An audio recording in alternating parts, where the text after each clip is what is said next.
برادران عزیز، صحبتی که میخواهم امروز خدمت شما داشته باشم دوام صحبت دیروز است در باب حقوق و احترام پدر و مادر. البته دیروز وقتی که ما صحبت داشتیم در این موضوع نظر کردم اکثر از جوانهایی که در سینه ها داغ دارند، یعنی پدر و مادر از دست داده اند، چشمهای اونها پر از آبی دیده بود، پر از اشک بود. بعضی برادرها هم خواهش کردند که یک چیزی در باب مادرم صحبت کنه، چون که مادرم مهربان است، مادرم بزرگوار است. از بس که سوزش و دردی به پدری دما زیاد بود، کمی زیادتر در این باب صحبت کردیم، این درست است. اما انشاءالله در باب مادرم، در باب حقوق مادرم انشاءالله رب العالمین صحبت میکنم. برادران عزیز، گفتیم که در چند جای قرآن وقتی خداوند امر برای عبادت و بندگی میکند، فقط و فقط من عبادت و بندگی کنید، در حال از قفای این امر برای احترام پدر و مادر میکند خداوند. بعضی از چیزها در قرآن از قفای هم آمدگی است، مثل که خداوند در قرآن میگوید که اقیموا الصلاة و آتوا الزکات، میگه نماز بخونه، در حال از قفای نماز زکات بدهید. بعضی چیزها را از قفای هم روی هم تکرارا خداوند زیاد آورده است. اما حقوق پدر و مادر بعد از عبادت بندگی خود آورده است، یعنی خیلی مقام بالا دارن، خیلی درجه بالا دارن که بعد از عبادت و بندگی در حال چی آورد؟ حقوق پدر و مادر. رب العالمین میفرماید که استعذ بالله و قضا ربک الا تعبدوا الا ایاه و بالوالدین احسانا. خداوند در این آیت کریمه برای جناب پیغمبر صلی الله علیه و سلم امر دارد و امر میکند برای تو ای محمد صلی الله علیه و سلم پروردگارت که فقط و فقط تنها یگانه او را عبادت و بندگی کن، فقط بنده الله باش خلاص. و بعد از عبادت و بندگی الله و پدر و مادر نیکی کن. آیا برادران عزیز بزرگوار، همه ما الحمدلله از اکثر جمعیت از تاریخ جناب پیغمبر صلی الله علیه وسلم خبردار است که اون بزرگوار پدر و مادر را ندیدن و سیری ندیدن. در شکم مادر بودن پدر از دنیا برفت، در سین 5.5-6 سالگیشون مادرشون وفات کرد. آیا چی سبب است که در این آیت خداوند جناب پیغمبر میگه که تو و بالوالدین احسانا، پدر و مادر تا نیکی کن؟ البته پدر و مادر وی از دنیا گذشته است، نیستن، اما این حکم و امر برای ما امتانش است. برادران عزیز، خداوند ما امت به زبان حبیبش، به زبان محبوب و دوستش پیغمبر صلی الله علیه وسلم ما را امر داره برای چی؟ برای نیکی کردن در حق پدر و مادر، برای احترام پدر و مادر.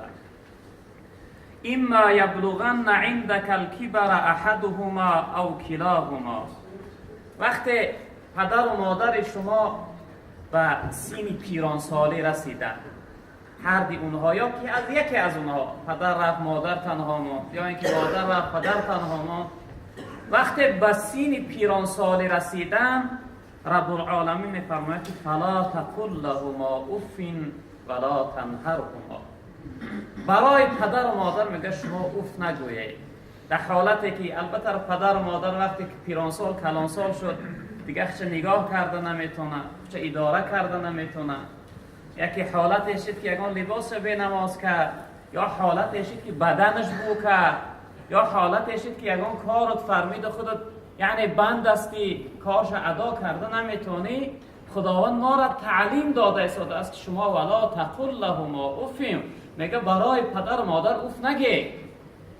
وقتی که شما را کارتون فرمید یا که در نزد شیشته، بعضی از مفسران میگن اوف چی کلمه هست؟ میگه از همه کلمه میده تر که سبب آزار پدر و مادر میشه اوف است. میگه اگر از افت هم سخنی اندک و میده می بود که سبب آزار پدر و مادر میشه، خداوند هم در قرآن می آورد. اما خداوند چی میگه؟ شما در نزد پدر و مادر اوف نگی. میشینی زندگی در مشکلی داری، کارات خوب نشیدن، البته دور و زمان بی برکتی آمده است، در نزد پدر و مادرش برای او هم نباشه. وقتی که اوف گفتی او دیلش میروه، میگه بچه من چی غم داشته باشه، ناراحت میشود. مثل ما برای نیست که یعنی که بی پروا باشه، فقط در فکر خودمون باشه. فرزندی من چی غم داشته باشه، میگه اوف نگو در نزد ولا تنهرهما، در نزد اونها سخنی دغل، سخنی ناراحت کننده، سخنی بد نگو، صدا تا بلند نکن، به سوی پدر و مادر فریاد نکن. بعضی مثل بعضی جوانهایی که به سر پدرها و مادرهاشون فریاد میکنن، یعنی صداشون بلند میکنن، چه خداوند اونها را سرزنش داره. میگه فریاد نکن، آواز تا بلند نکن در نزد پدر و مادر. و قل لهما قولا کریما، در نزد پدر و مادر چی طرز به خوبی، به آداب، به ملایمی، به رشدی صحبت کن. پدر جان، مادر جان، یک طرز، یک نوع به اونها صحبت کن که برای اونها دل برداری شود، دل اونها از تو خرسند شود. خداوند ما را ببین که حتی صحبت کردن با پدر و مادر تعلیم داده شده. در نزد پدر و مادر صدا تا بلند نکن، فریاد نکن، بی آدابی نکن، و اونها یک طرز، یک نوع صحبت کن که از سخنهای تو دل اونها نرم شود، دل اونها ملایم شود، دل اونها خرسند شود.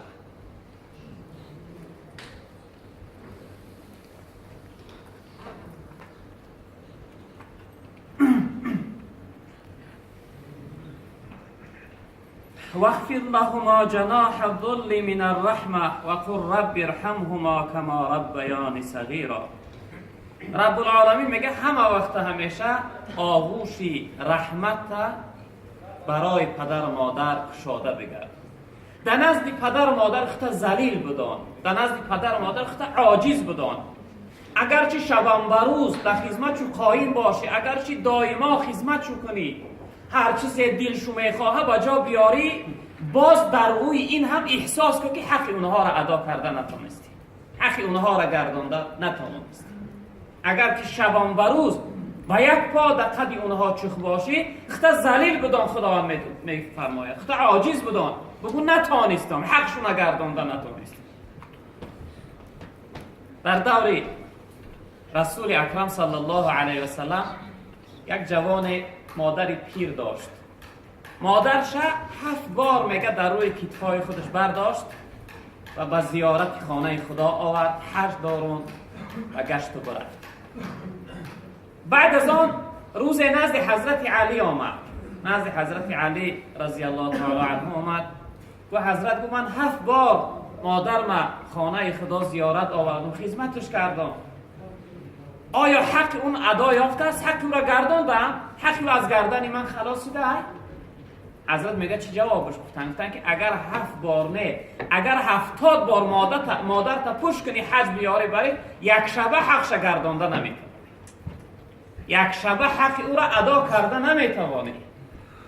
و تعبیر شاعر میگه یک شبه آن رنج که مادر کشید، بر 2 جهانش نتوان برکشید. یک شبه رنجی که مادر از روی تو میکشه، اگر در 2 دنیا با یک پا در خدمت او قایم باشه، حق او را گردانده نمیتوانی. و خداوند چی گفت؟ گفت همه وقت در نزد پدر و مادر مهربان باش، خدمتگار باش، خودت عاجز ذلیل بدان در نزد اونها، احساس کن که حقشو نگردانده نتونسته ایستاده ای. همیشه آغوش مهربانیت، آغوش خدمتت، آغوش نیکوکاریت برای پدر و مادر کشاده باشه.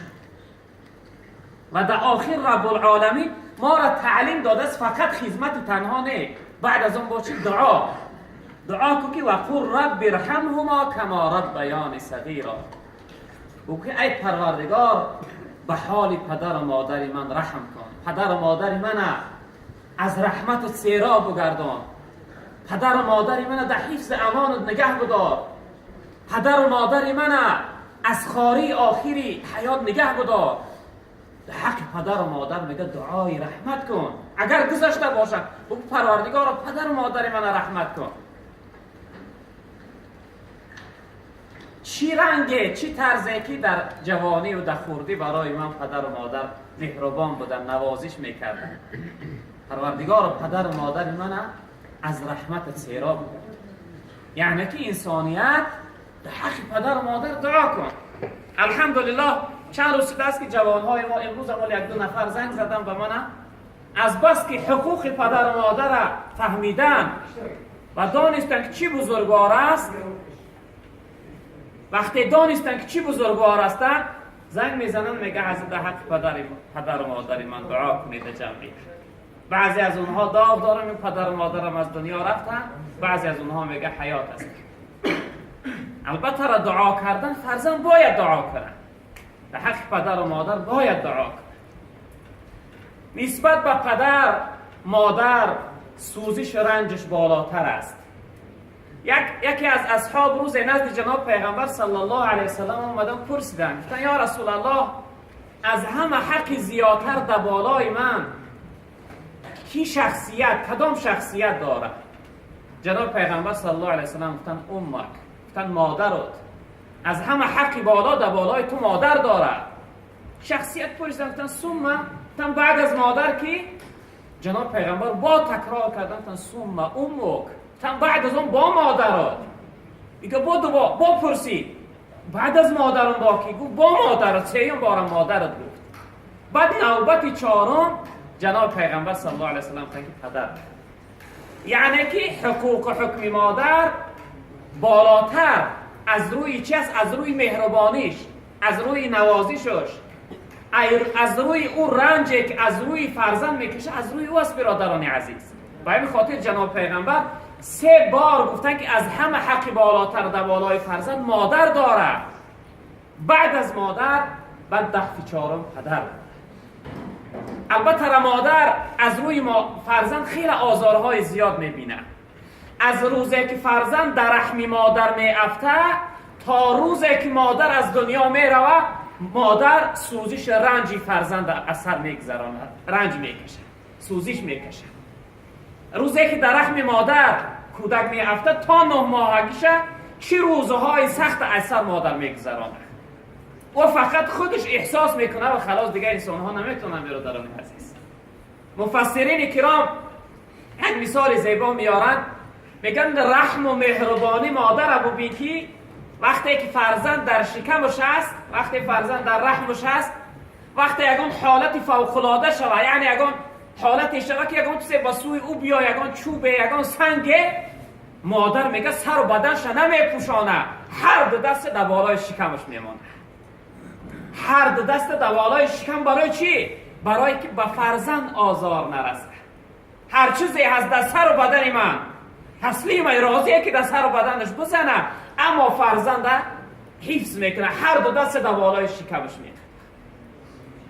و وقتی که 9 ماه این فرزند با چقدر آزارها و ناراحتیها، البته شخصیت هایی که زن دارن، زنهاش حامله دار میشن، اونها احساس میکنن کمی که چی حال میگذرانه اثر. وقتی نزدیک تولدش میشه دیگه شبها هم خواب نداره مادر. وقتی درد کودک کردن، وقتی درد او میزنه، درد کودک مثل سکرات موت، مثل مردن برای سخت است. ما فکر نکنیم تولد کردن آسان است. برآمدی وقتی که انسان تولد میشوه، عارفا، عزیزا، دوستای خدا میگن که اون مادر به مرگ دست به گریبان میشوه. جان میگفته است که من میبرم، کودک میگفته من میبرم.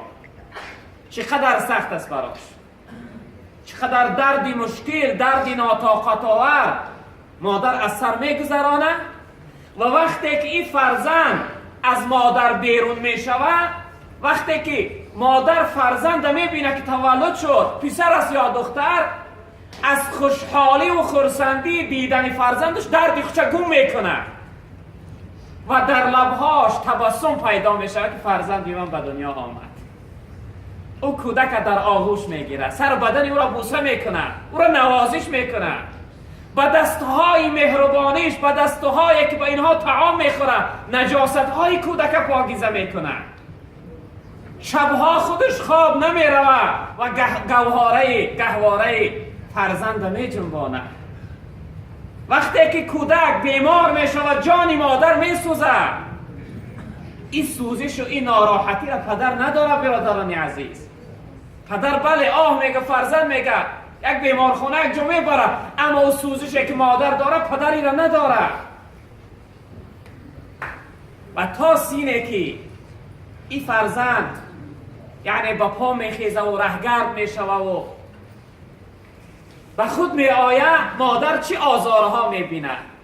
آغوشش، بغلش جایگاهی بازی و خواب و یعنی زندگانی فرزند است. و چقدر مهربانی، چقدر نوازش ها قطعی برای تو اوف نگفته تو را تربیت میکنه، تو را کلام میکنه. ایان امور خداوند در قرآن بیان کرده است، مثال آورده است که تا ما به قدر مادر برسیم، ما به سوی و فریاد نکنیم، فکر نکنیم که حقش گرداندیم. حالی یگان کسی از ما نشد است که یک بار یک لباس پدر یا مادر شوشته باشیم. یک بار نشد است که ما یک بار یک شب تا سحر در تار سر پدر و مادر بیدار ایستاده باشیم. البته در حالتش پدر مادر بیمار بود، اما میگفتیم ها خیلی پدرم بیمار است، مادرم بیمار است، غمگین، اما میرفتید در جاگت خواب میرفتید. وقتی که تو بیمار میشتی و یا خواب نمیرفتن، تا سحر در تار سر تو را نوازش میکرد، تو را مهربانی میکرد. و این خاطر مادر حکمش بالاتر است. مادر شخصیتی است که جناب پیغمبر گفتن که جنت در زیر قدوم مادر است. حدیث از سرور پیغمبران است که جنت زیر پای مادران است. جنت در زیر قدوم مادر، یعنی خاک مادر شه، خاک کف پای مادر شه، تا اینکه خداوند تو را جنت ببره، تا اینکه جنت از خود کنی. تا خاک پای مادر نشه جنت از خود نمیکنی. جناب پیغمبر صلی الله علیه و سلم در حدیث مبارکش فرمودند که من بر والدیه طوبی له و زاد الله فی عمره.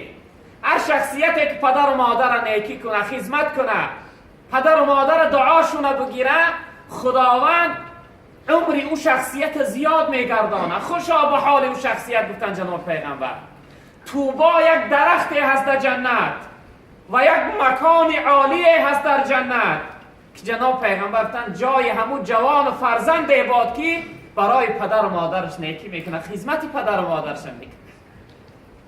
در روایت دیگر میفرماید که بر آباءکم تبرکم ابناؤکم. پدر و مادرتون نیکی کنه، خدمت کنه، فرزندات شما را خدمت میکنن، نیکی میکنن. هر شخصیتی که در پدر و مادر خدمت کرد از فرزند میبینه، اما هر کسی که آزار داد از فرزندش میبینه. هر چی کار کردی در حق پدر و مادر، هر چی کردی با پدر، آن را ببینی از پسر. در دور حضرت عمر رضی الله تعالی عنه، روز حضرت میگه در قد کوچه بر آمدن، دیدن یک جوان یک پیرمرد لد داره میزنش. بعد از اون حضرت چون بسیار آدم تیز بودن، آمدن میگه جوان گرفتن دور، یعنی انداختن و او پیرمرد از زمین برداشتن. وقتی از زمین برداشتنش، این پیرمرد گفت که حضرت گفت من بزنم گفت منم. حضرت عمر گفت برای چی بزند؟ او این یاش از تو پیر است، این ترا معید میکنه میکشد. حضرت بعد پیرمرد گفتن که حضرت گفتن این پسرم هست، بچه من. حضرت عمر گفت بچه تای؟ گفت حضرت من در وقت شمیخیل پدر ما میزدم. من در حقش بگیرم. در وقت شما پدر ملت کرده بود، من در امروز حقش بگیره، قصش بگیره، بزنه بنا. یعنی که هر چیزی در حق پدر و مادرت کردی، همون را از فرزندت میبینی. جناب پیغمبر صلی الله علیه وسلم فرمودند که ما من رجل ینظر الی والدیه نظرة الرحمه الا كتب الله له بهما حجة مقبولا مبرورة. هر شخصیتی که به سوی پدر و مادرش نگاهی رحمت میکنن، نگاهی مهربانی، پدر و مادر را تماشا میکنن.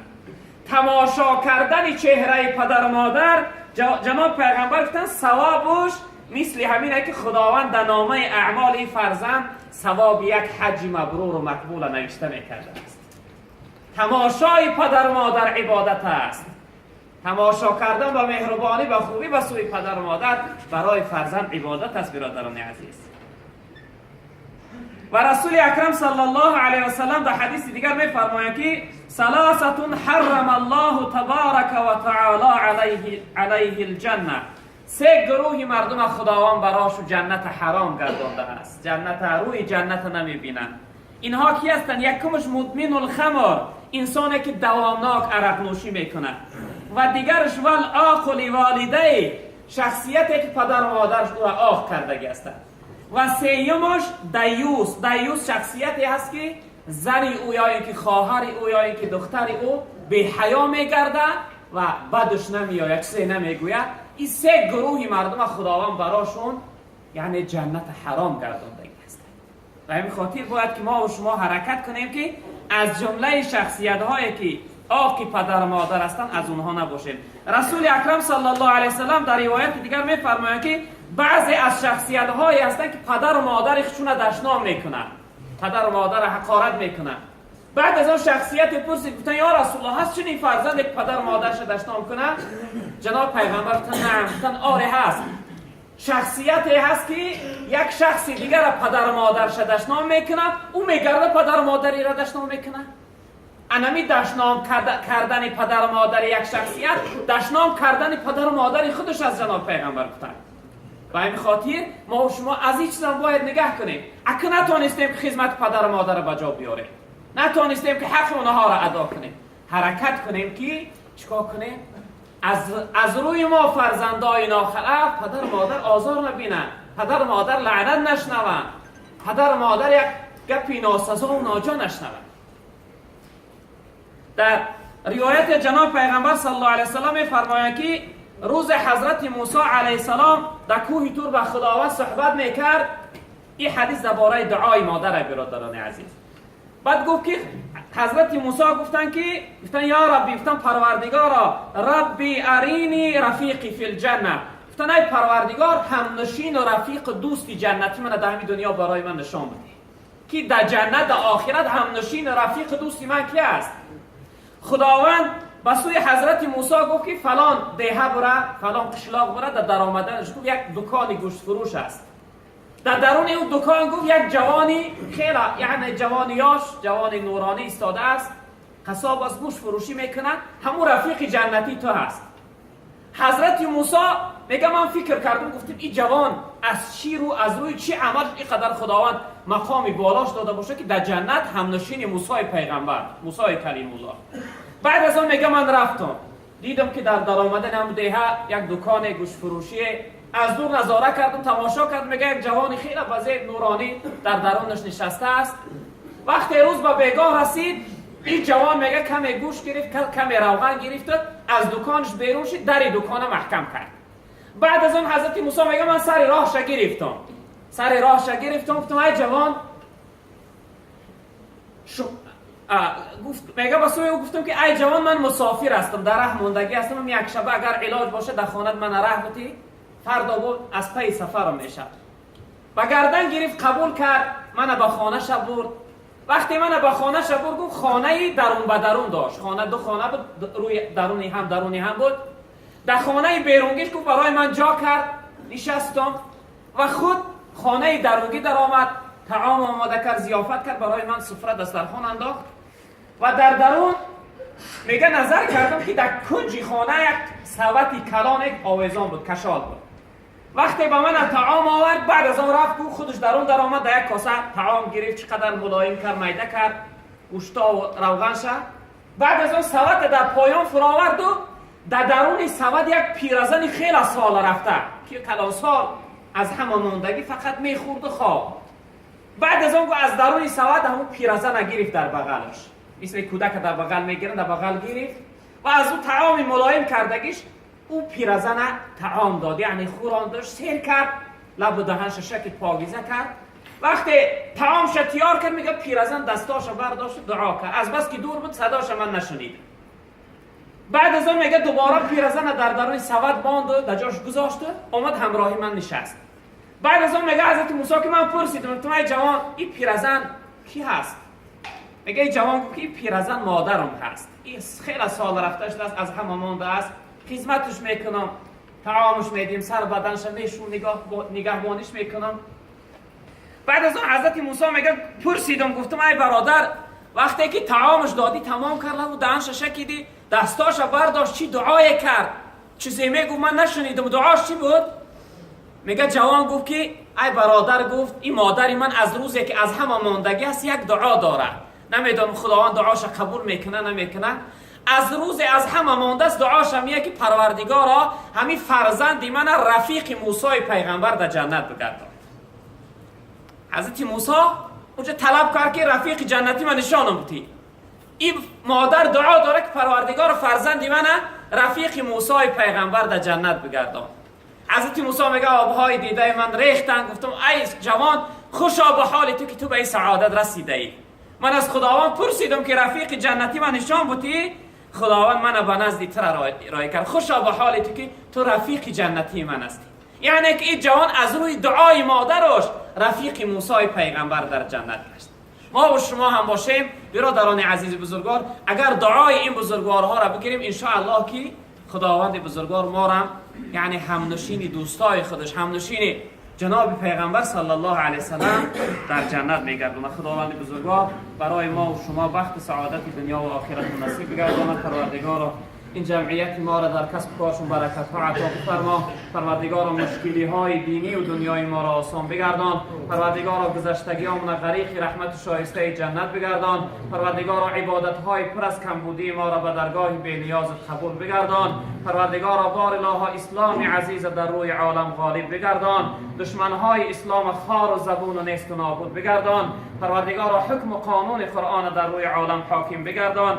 یک برادر عزیز حق پدرشون دعا پرسیدم، پدرشون بیمار بودن. پروردگارا این پدری بزرگواری ما را شفای عاجل کامل نصیب بفرما. یک برادر عزیز دیگر در حق پدر و مادرش دعا پرسیدن، مادرش کمی چشمهاش ضعیف و عاجز شدن. پروردگارا برای این پدر و مادر و خصوصا این مادر محترمه شفای عاجل کامل نصیب بفرما. یک خواهر محترمه ما بیمار بودن، دعا پرسیدن. پروردگارا این خواهر محترمه ما را شفای عاجل کامل نصیب بفرما. یک دادر عزیز ما طلب فرزند دعا پرسیدن. پروردگارا این دادر عزیز ما را و تمام به فرزندان فرزند صالح نصیب بگردان.